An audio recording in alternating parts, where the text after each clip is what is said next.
every role. Azir Cassiopeia in the mid lane is a pair, so we see the Cassiopeia ban right now. Yeah. It's likely that Azir would either be first picked or banned by one of the teams.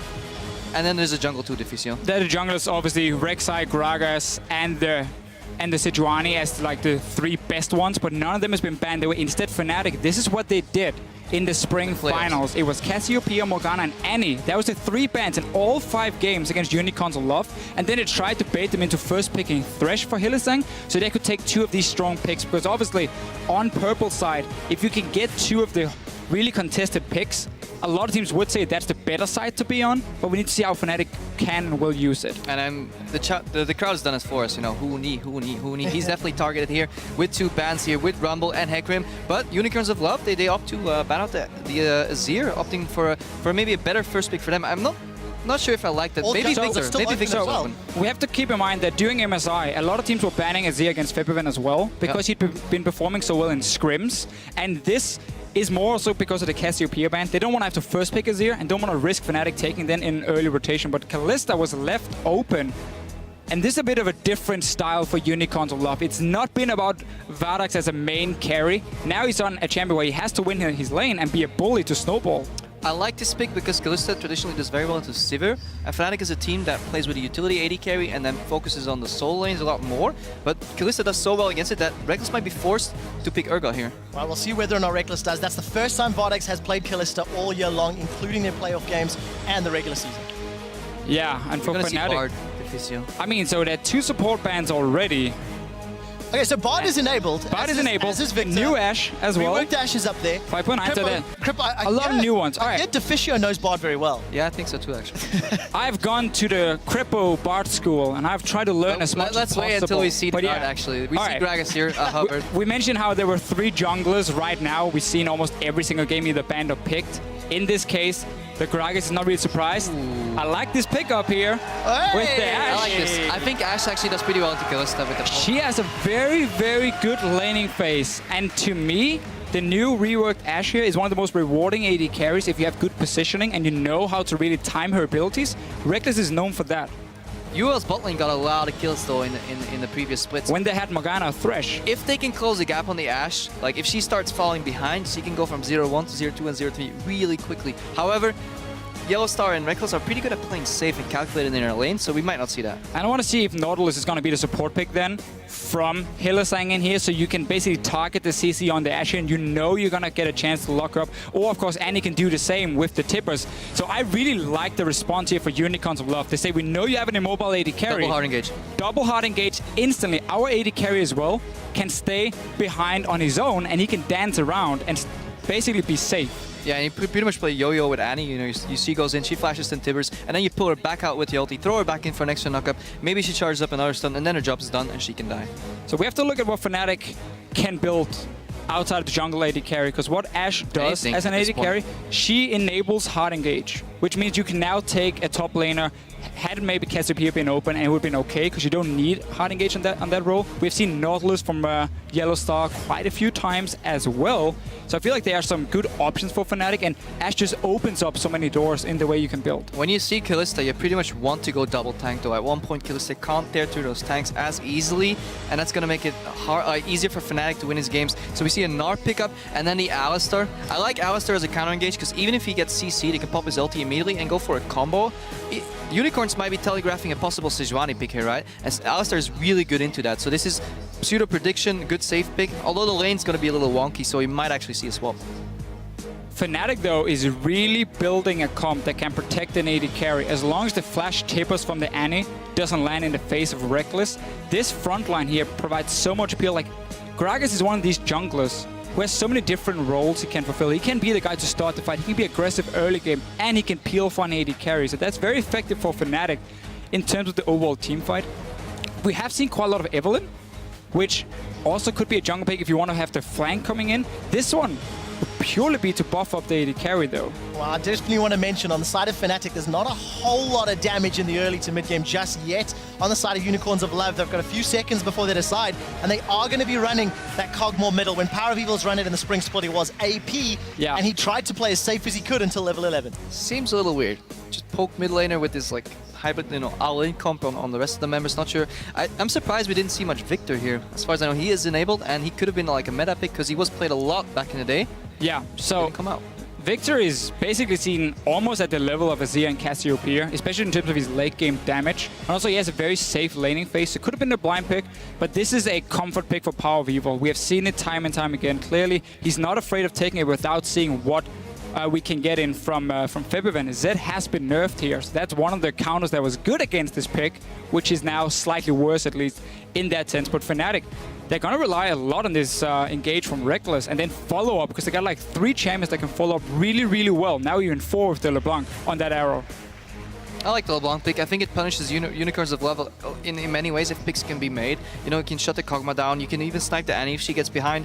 I think UL is a tiny bit all over the place with their comp. I'm not sure if I like the Kog'Maw with the rest of the style they were going for with their 4 other picks. I really agree on that one. It's a mix of like, we need some sort of hard engage, but also we want peel. That's just not enough really to stop Fnatic, in my opinion, from trying to pile on to the backline here. Yes, okay, there's Ghost Flash on your mid laner, but it was kind of like Unicorns of Love changed after they saw Alistar and Gnar and just like swapped it around and said, okay, we go for Pope now. We'll have to find out how that works out, gentlemen, because picks and bans are locked in. It is time to settle the score between the Unicorns of Love and Fnatic.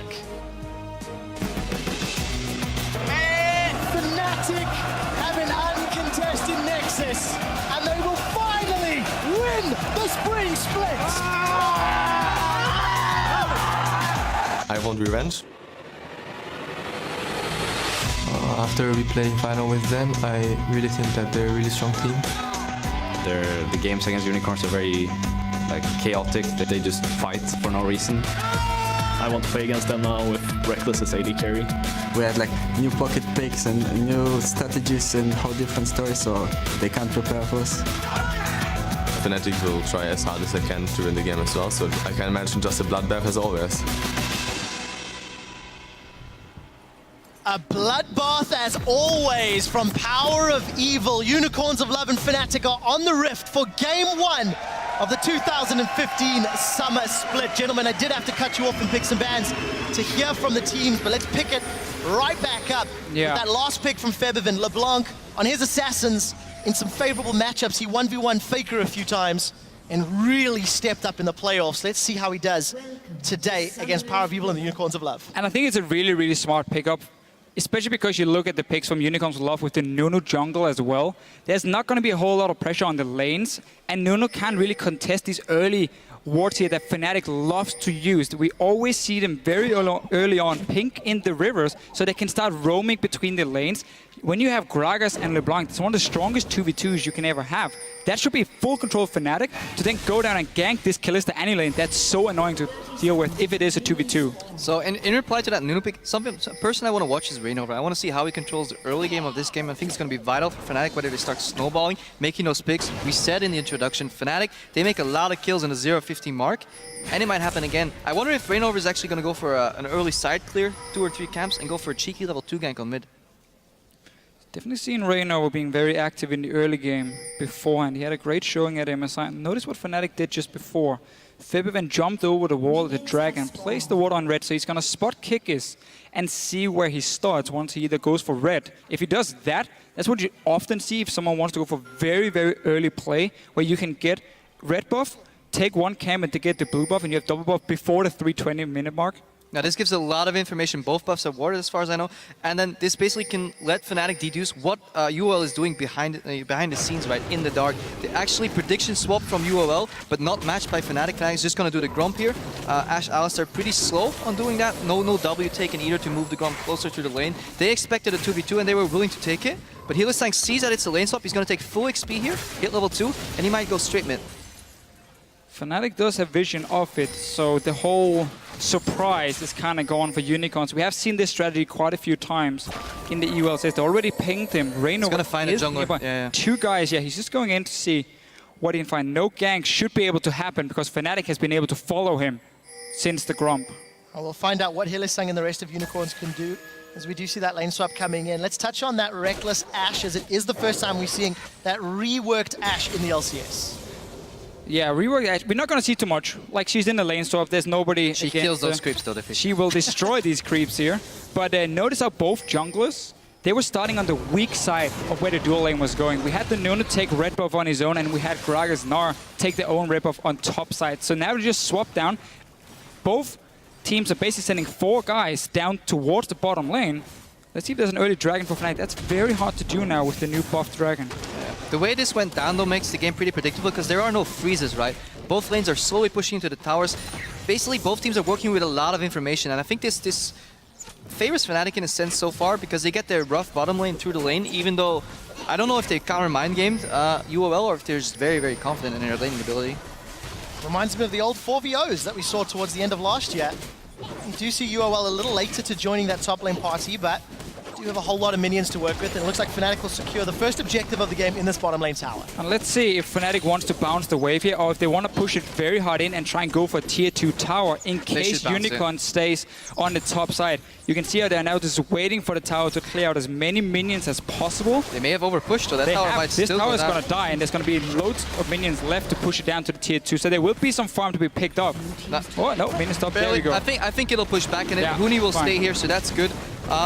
You could have extended this a little longer because Ashe is a BF sort AD carry. Kalista, depending on what build she goes, you could prolong the laning phase. But Fnatic is deciding the tempo, right? They take the tower and the dragon, and UL can't trade with an extra objective. They just get that one tower, so Fnatic taking the lead here. I definitely like this play, and I don't even think you care too much about the fact you only get a pickaxe because Kalista, in order for her to be really lane dominant, she also wants that BF sword. So if you just speed it up for both of you, so instead now has to just go for some lifesteal and now pickaxe for Reckless. So he's going to have some good early trades. Like, the thing about the new Ashe here is she can basically do 2 things. You can do the very quick trade where it's auto attack volley and you just back away and you should have won that trade. Or if you stack up your focus, you can activate that Q and then you have a few seconds where you're going to be stronger. Fnatic being really smart here, they know they've taken the tier 1 tower on bot lane, they've taken a dragon. There is no reason for Ashe and Alistar to be on the bottom side of the map. It is very likely that Vardax and Hylissang are going to swap back to bottom. Keep dodging them, you know, let Huni range farm against them. They're not going to take the tower too quick. They're not going to kill Huni, because Huni is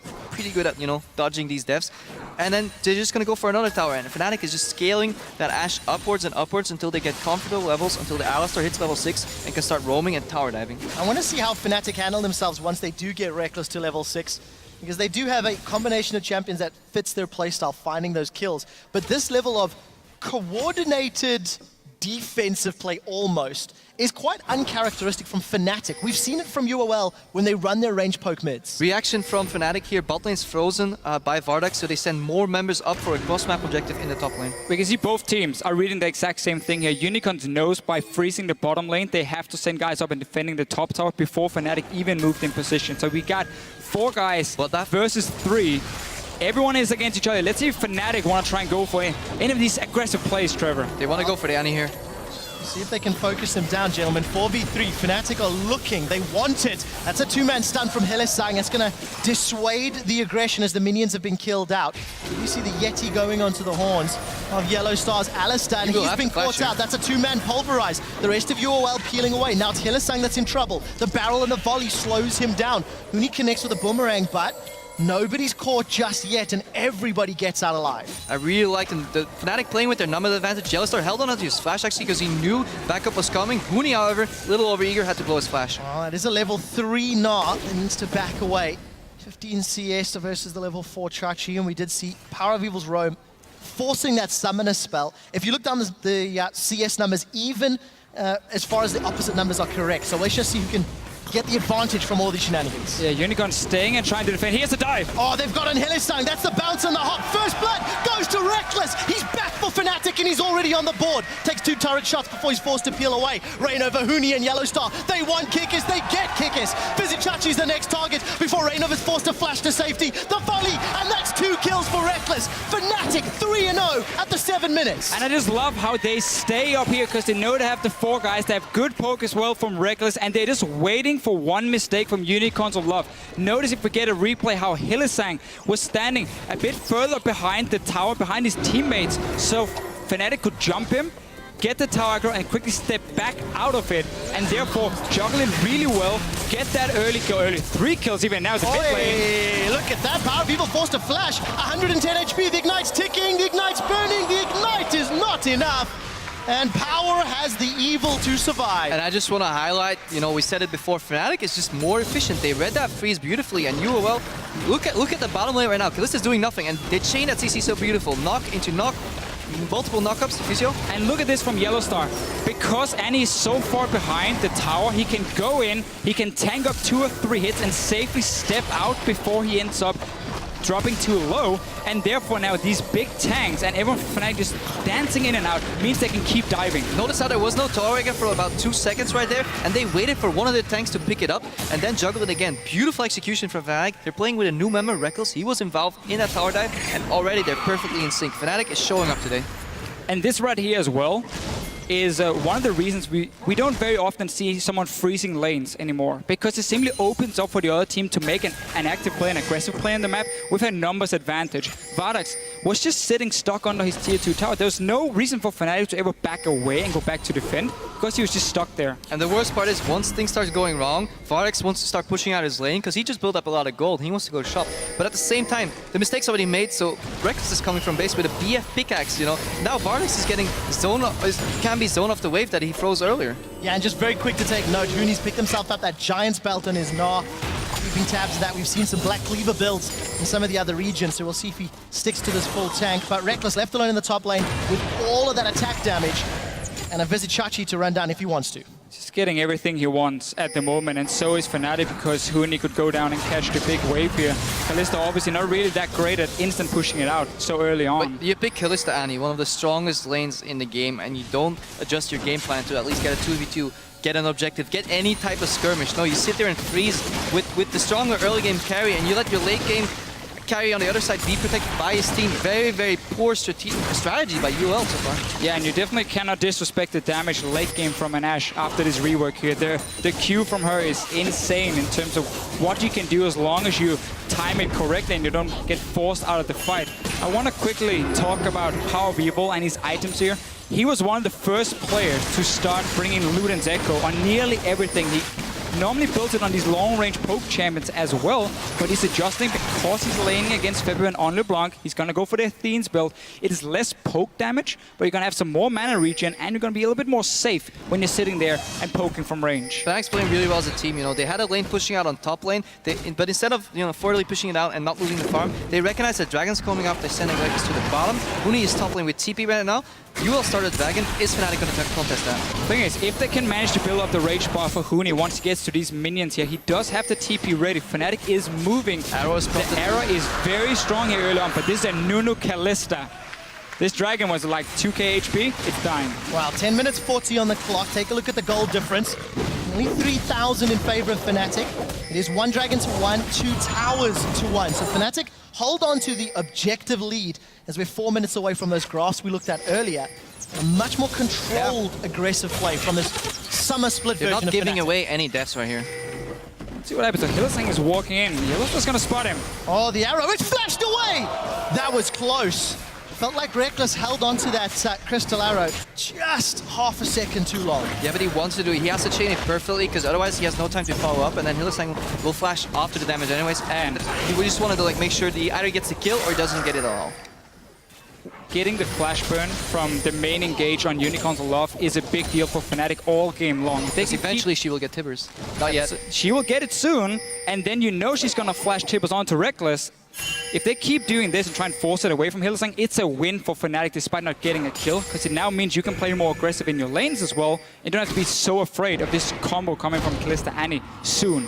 The one problem for Fnatic right now is, if you're ahead, 2 towers, you definitely want to get that 3rd tower down in the mid lane, but you're playing against a Kog'Maw, which has so much wave clear, so there's a tiny risk that they can get caught out rotating in this jungle, so they have to do it safely. But knowing Fnatic, they have a lot of wards, and they have the new Ashe Hawkshot. Yeah. 2 charges charge up.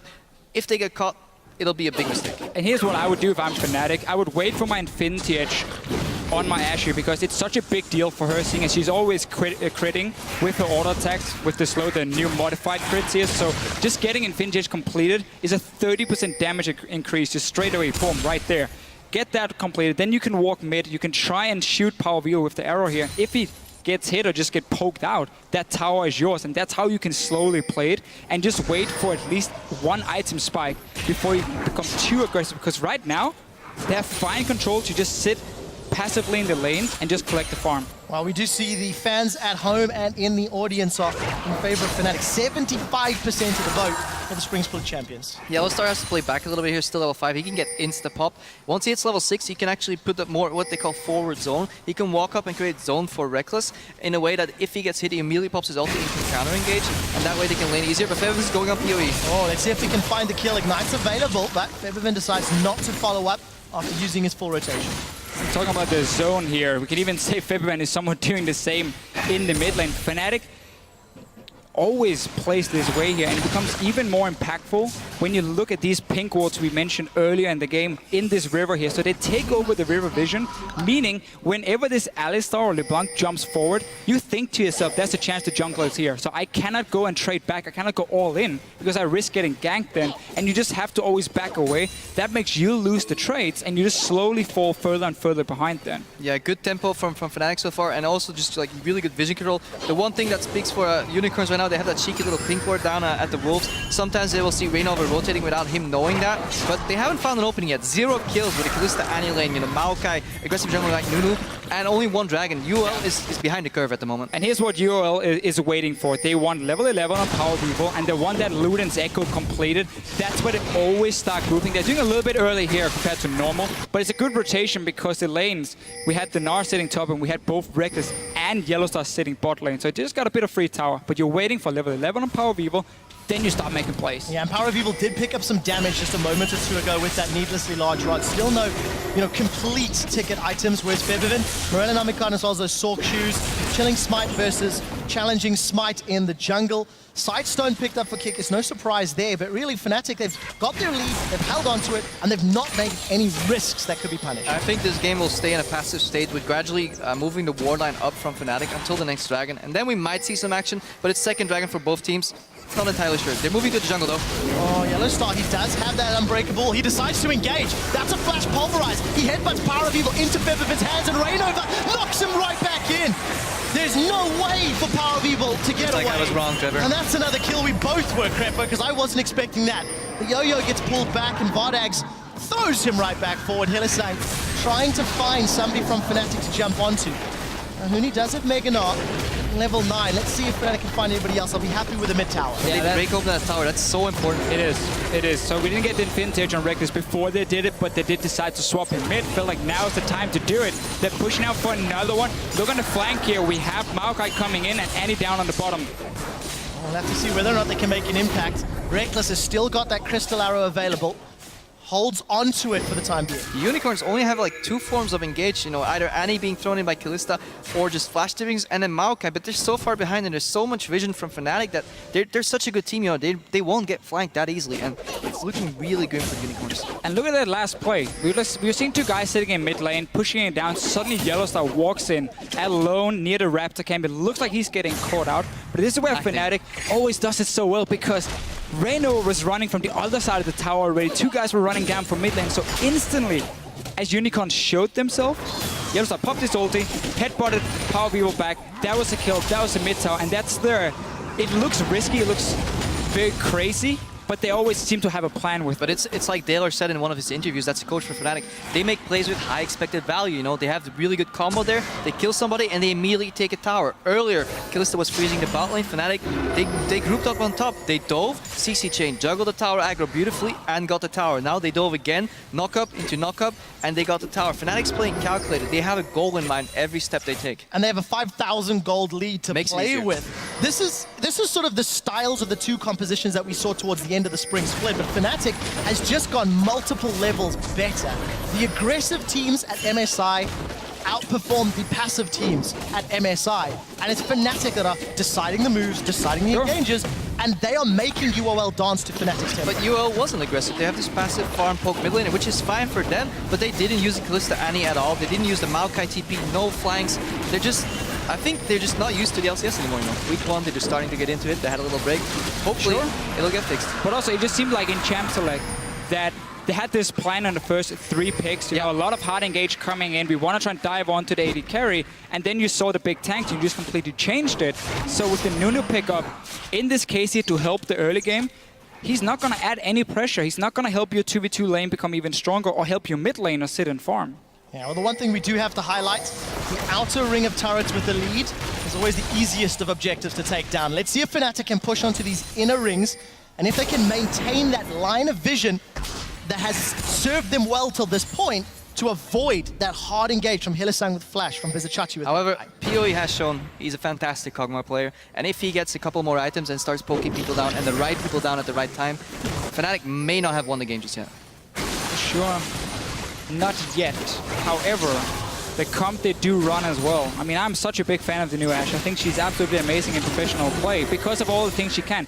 What you do now is when you 1-3-1 as Fnatic, because you don't want a group 5 where they're all this wave clear from Unicorns a lot with Power of Evil sitting. So you 1-3-1, you keep your Ashe in the mid lane because she has this arrow she can fire to the side lanes. And that's a way to set up an easy kill for someone like Febiven, or maybe Reyna was going down for a dive.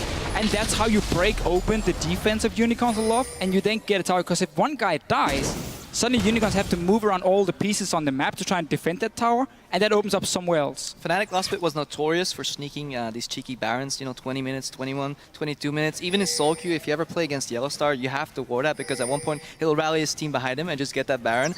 And then, yeah, it gets messy. So I definitely hope the Unicorns are ready for that, because they need to keep stalling, you know. You want to get Maokai to become this really, really big tank light that can soak up damage. Meanwhile, while Kikis can buff Power of Evil, his W late game, AP Kog'Maw still does a lot of damage on his W late game. Yeah, something you've also got to highlight. Luden's Echo has been completed by Power of Evil a little later than we're used to seeing. Yeah. That tier, 575 out of 750 stacks. Obviously, the Fiend's working wonders. So Power of Evil is starting to hit some big spikes. He's also level 11 to boot. Yeah, some very important items for them. Righteous Glory for your Maokai in the top lane in case you want to make a catch. AD carry-wise, you got BT and the Kalista, so she's hitting the point in mid-game as well, where she's super, super strong. We talked about this earlier. Hylissang's going in. That's a flash Tibbers. Reckless forced to flash away. He's down to 30% HP. We did see Hylissang being pulled backwards, but he's flung exactly perpendicular. The Unicorns of Love have got the damage onto Fnatic. This should open up the tower. And we talked about this here from Unicorns of Love. What they always do with these poke mid laners, they wait for the correct power spike, and then they instantly group in the mid lane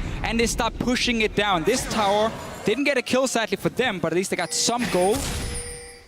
And that's important. And the Unicorns are matching the right lanes as well, you know. Maokai will not die to LeBlanc, you know. He's pretty tanky, pretty beefy. He can survive that. So this bought Unicorns enough time for Power of Evil to hit that spike. And then a beautiful flash engage from Hylissang. He does not have Distortion Boots yet, so that means the next flash is going to be like 5 minutes out. Wow, it looks like Febiven actually got that blue buff from the little altercation in the jungle. But I also think it's important to keep our eye on Reckless. No flash from that engage previously. Yeah. He cannot afford to be, honestly, anywhere near a Maokai or any of those threats from UOL. That means there's going to be a slight window where Hylissang will have flash and Reckless will have not, because he has a support mastery for it. No Distortion Boots on either side. Let's see if they capitalize that in 4 minutes from now. And Fnatic stopped looking at the map at the moment, at least. They were not respecting the move Unicorns could make. This bot lane has been built up Really smart move. over 1 or 2 minutes ago from Vardax at first, and then he went mid lane to take mid side, instantly rotate down. They're again so getting strong flanked with the poke. Let's see what happens here. All 5 members on the way, and that's a hawk shot. Boom! Well, we do see Huni. Mega Gnar is very close to popping. He hops over the wall. Righteous Glory is going to give some speed here, but it's Fnatic are a little split up. Huni's about to go Mega Gnar's Power of Evil has shredded down the cow. Now that's one victim from Fnatic. That's a 2-3-man Gnar against the wall. Huni's trying to do what he can as Febiven has found Power of Evil. The stun lands onto Hylissang, but it's not enough. Febiven has dropped Kikis' Nunu as Chachi will be the next victim. Fnatic turn it around. They've got 2 kills. The re-engage. Vardax is still a lot of HP and Power of Evil mana to play with. They end up trading a 2-for-2 as Unicorns of Love were in full retreats. Meanwhile, PoE is poking here. I really like it. It was like a multi-layered play, you know. UL goes down on the bot lane. Fnatic reacts by trying to flank, but they split up.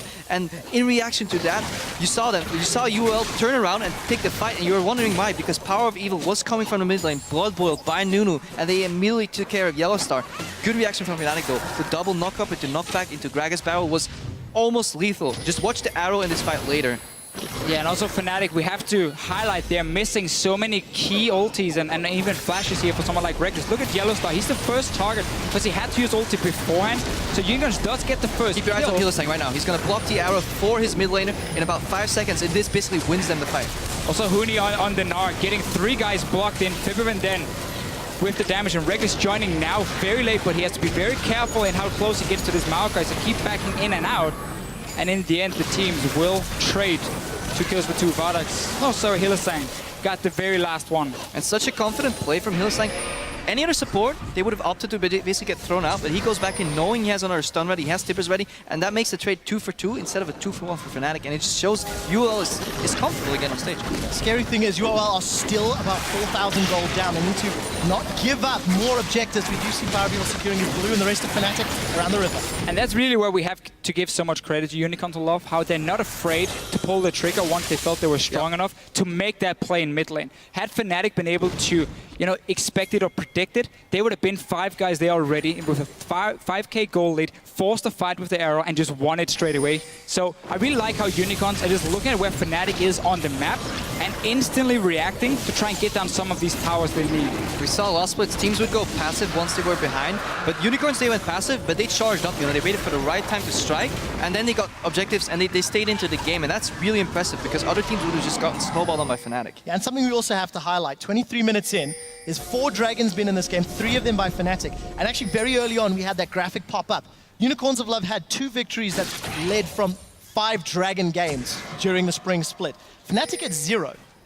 Fnatic's a team that's not traditionally put a huge emphasis on Dragon. So number 1, it's growth, and number 2, it's against a Nunu. So great planning and strategic play out of this Fnatic squad. It's a bit of an EDG style from Fnatic as we saw at MSI as well from them. It's more about getting this Baron here to close out the game, because Baron is really the big deal in this current meta. Also, when you're getting so much, you know, poke and AP damage from Unicorns who love to clear the waves, once you have that Baron buff to buff up these minions here, PowerBeetle won't have that easy of a time, and you will get to at least set up either a dive or get some damage on tower on every wave. We're building up to the next siege or the next fight. Hillsing has flash, no flash on PowerBeetle though, and no flash on Vardax. So UL will have to be careful of flanks. You know, Alistar wants to come from one side, Gragas might be coming from the other side, but if they're careful and they get the right flash tibbles, they can win these fights. Yeah, so big item thresholds have been completed as it's 25 minutes on the clock. Febiven's been on that death cap in Morello for a while. Righteous in Reignover's hands, as well as the Randuin's Omen for Huni. A lot of tank stats and armor primarily being built up on the side of Unicorns of Love.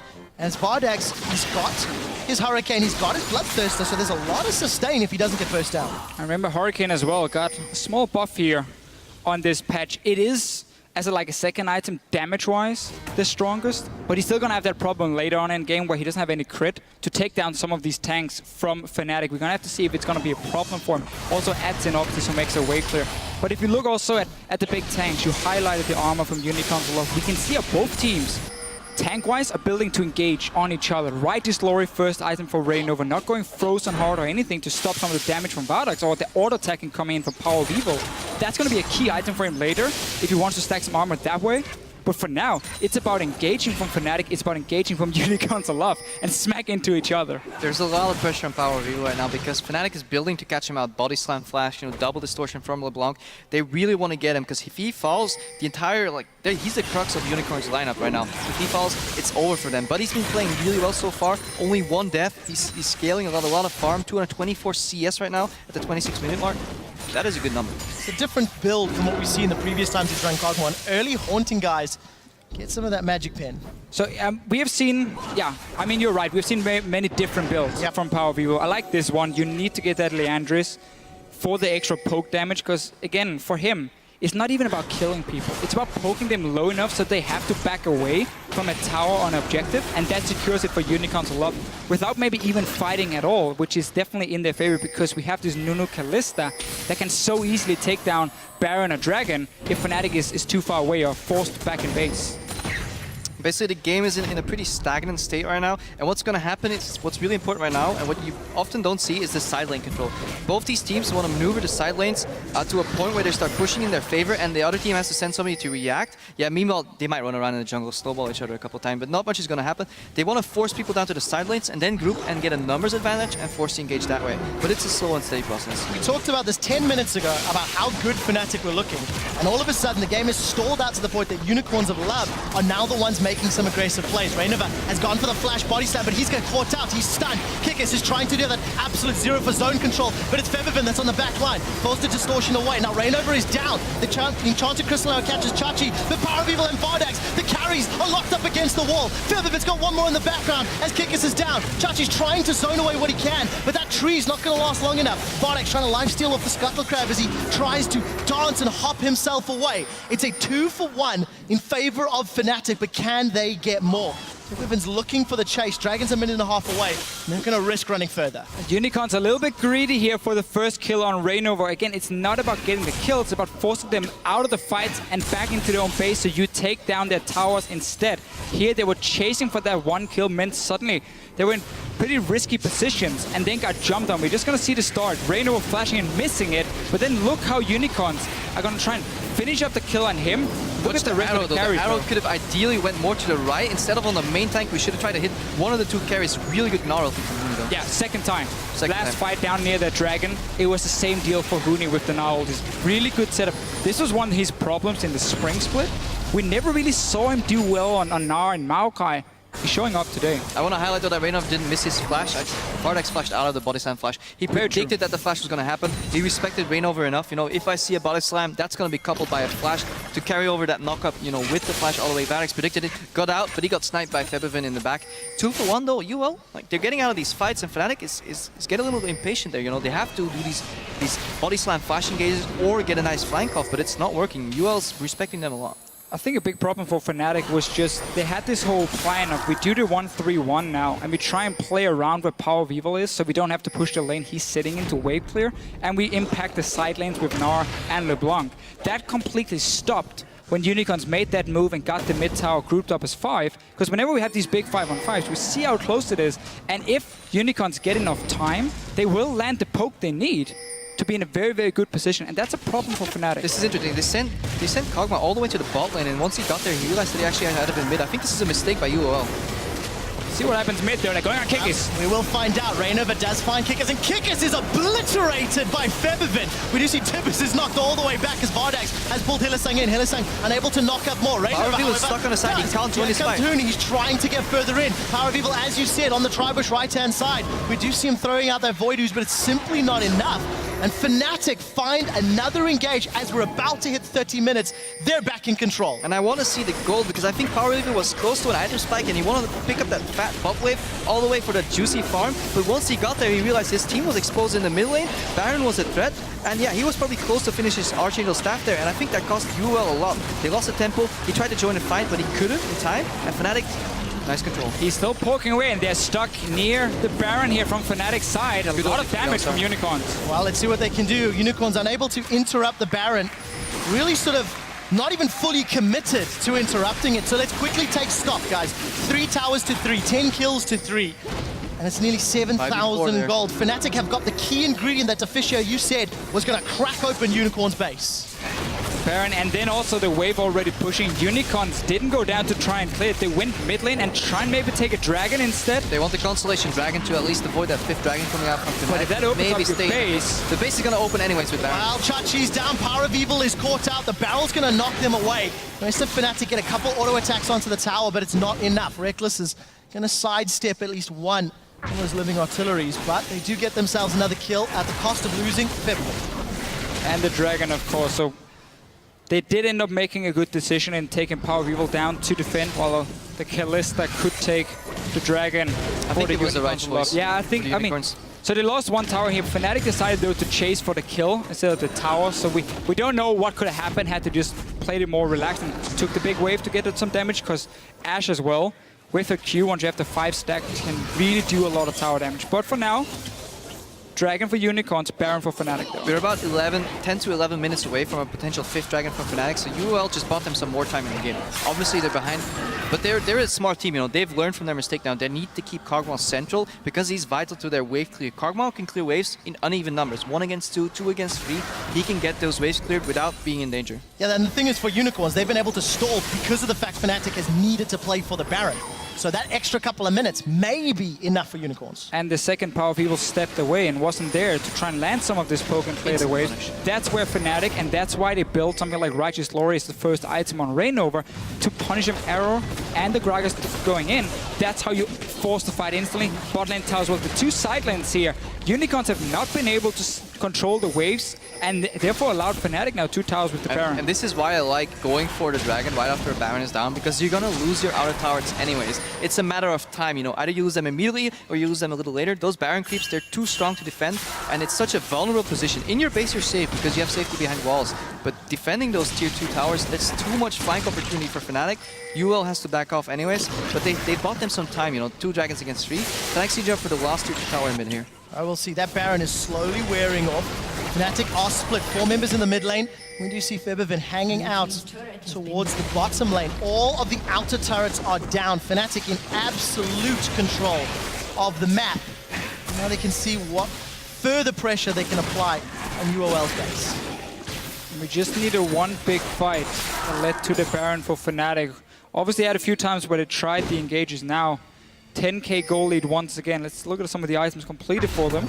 Really big pickup here on Reckless. The QSS Quicksilver Sash picked up.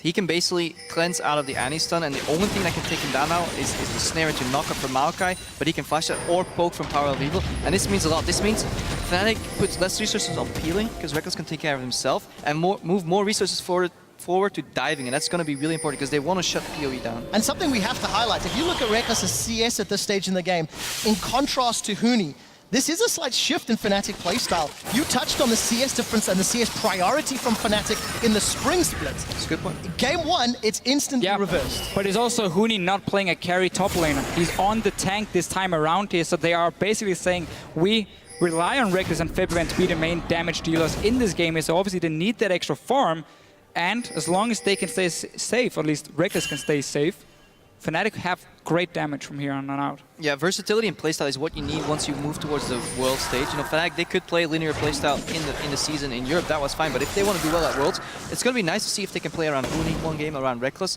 We'll have to see whether Reckless can do well with less farm and Huni with more in this team environment, but it's nice to see that they can shake things up so far at least. It's so exciting that we have these questions now moving forward and seeing how Fnatic can develop and grow, because Yellowstar said it in the opening weeks of Spring Split, just give us time. We only have one playstyle, but we can learn, we can adapt.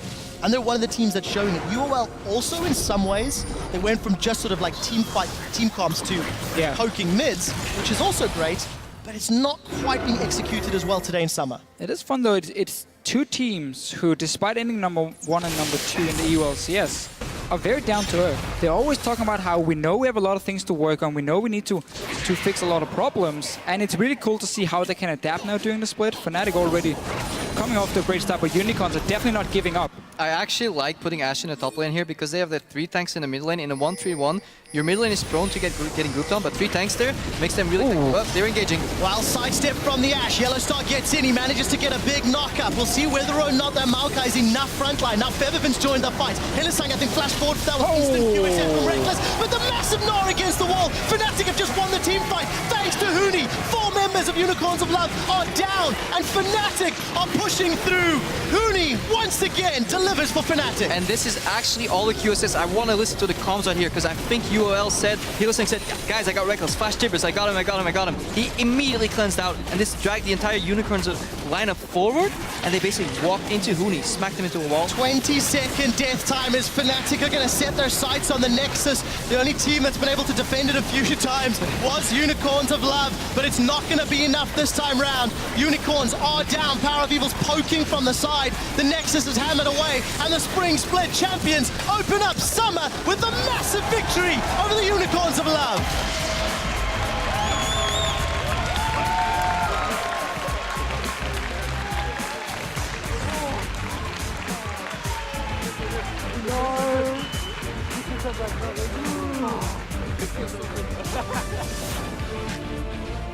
A great performance from Fnatic, from the control and the timing on their engages. It's hard to fault Fnatic's decision making. They're playing as the Maokai and an Annie, so flash root, flash tibbers, and they only gave away 4 kills, and that is really important. 15-4 for Fnatic here, and really good, you know, pacing, really good tempo, really good objective timing.